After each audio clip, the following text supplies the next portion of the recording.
थाने की रिक्शा, चेहरे पे दाढ़ी, आंखों में चश्मा, हाय।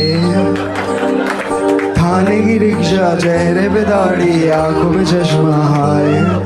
एक झलक दिखलाए कभी गुवाहाटी में छुप जाए, मेरी नजर से तुम देखो गद्दार नजर वो आए, थाने की रिक्शा। देखिए, आपने जो कहा आलोचना और कैसे डील करते हैं,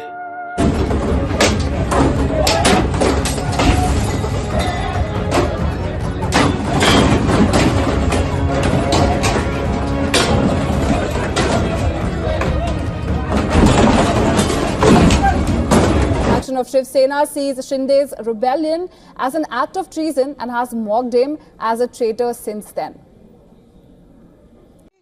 कल जो कुणाल कामरा की क्लिप मैंने देखी, ये सब आंदोलन के बाद देखी, ये तोड़फोड़ के बाद देखी, सवाल यही मन में उठता है कि कब एकनाथ शिंदे के कार्यकर्ताओं ने भी तय किया कि गद्दार और चोर यानी एकनाथ शिंदे है। मिर्ची क्यों लगी? क्योंकि नाम तो किसी का लिया नहीं है, वो किसी के बारे में ही बोलता होगा। मिर्ची क्यों लगी? दाढ़ी, चश्मा, वो सब जो बोला है वो एकनाथ शिंदे पे ही क्यों बोला है? एकनाथ शिंदे का ही नाम लिया है कि उसमें यही सवाल आता है मन में, मिर्ची क्यों लगने की जरूरत थी? क्या सुपारी दी गई क्या? क्योंकि लगातार ये आरोप लग रहे हैं। देखिए, एकनाथ शिंदे ने कोई एक दो फिल्म बनाई, उसमें बहुत सारी झूठी बातें दिखाई, आलतू फालतू बातें दिखाई, वो चल जाता है। और उनके खिलाफ कोई बोले तो क्या वो जमीन पे आसमान से टपके? यही बात है ना कि ये मवालीपना जो है, ये टपोरीगिरी जो है महाराष्ट्र में उनके हाथों से जो चल रही है, वो कहीं ना कहीं मुख्यमंत्री रोक लगाएंगे कि नहीं? क्योंकि ये मिर्ची लगने का कारण ही था। अगर खुद चोर नहीं है, खुद गद्दार नहीं है, तो क्या कारण था कि कल उन्हें तोड़फोड़ की?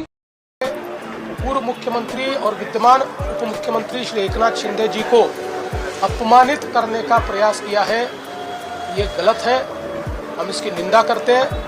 ऐसी चीजों को सहन नहीं किया जा सकता। All of the people who will not like this show, I'll just have something for you. This is the Constitution of India. This is what allows me to do what I do. And in the framework of this book, you can feel free to do anything. झूठा हूँ मैं, कातिल भी हूँ, सब घोटालों में शामिल भी हूँ। MP चुराना, वॉइस दबाना, बस यही मेरा कसूर है। वादों से अपने मुकरता नहीं, पूरा उन्हें कभी करता नहीं। तानाशाह ओ तानाशाह, तानाशाह ओ तानाशाह। दोगला हूँ मैं, खोखला भी हूँ, खाता रोज मैं ढोखला भी हूँ। स्कीमें चुराना, अपना बताना, बस यही मेरा कसूर। डिग्री में अपनी दिखाता नहीं, नौकरी में किसी को लगाता नहीं। आप जो है कॉमेडी के नाम पर उनकी इज्जत उछाल रहे हैं, उनकी अपकीर्ति कर रहे हैं, उनके काम को डिसरिगार्ड कर रहे हैं। शिंदे जी जो है वो कभी किसी जमाने में रिक्शा चलाया करते थे, आज वो अपने दम पर इतना आगे आए हैं। और ये कौन, उनके खुद की क्या क्रेडेंशियल्स है?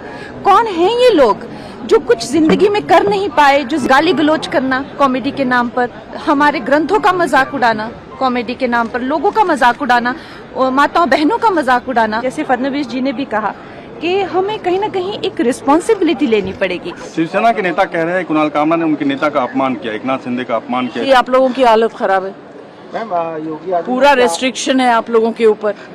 अभी आप लोगों को भी कहेंगे यही न्यूज बोलिए और कुछ मत बोलिए, जया बच्चन का इंटरव्यू मत लीजिए, ऑपोजिशन को मारो, महिलाओं का बलात्कार करो, उनको टांग दो, मर्डर खत्म कर दो, जी जान ले लो। What else? आपके ब्लड में डेमोक्रेसी है। आपने जो कहा आलोचना और कैसे डील करते हैं, तो अगर मुझे एक वाक्य में कहना है तो मैं उसका स्वागत करता हूँ। हमारे यहाँ तो कहा जाता है शास्त्रों में, निंदक नियरे राखिए। जो आलोचक होते हैं वो सबसे निकट होने चाहिए आपके पास। एक कॉमेडियन जो है महाराष्ट्र में, उन्होंने संविधान को दिखाया और कहा इस संविधान से मुझे अभिव्यक्ति की आज़ादी मिलती है। आपके अभिव्यक्ति की स्वतंत्रता किसी दूसरे पर व्यक्तिगत प्रहार करने के लिए नहीं हो सकती है। दुर्भाग्य है कि कुछ लोगों ने देश का चीरहरण करना, विभाजन की खाई को और चौड़ी करने के लिए इस अभिव्यक्ति की स्वतंत्रता को अपना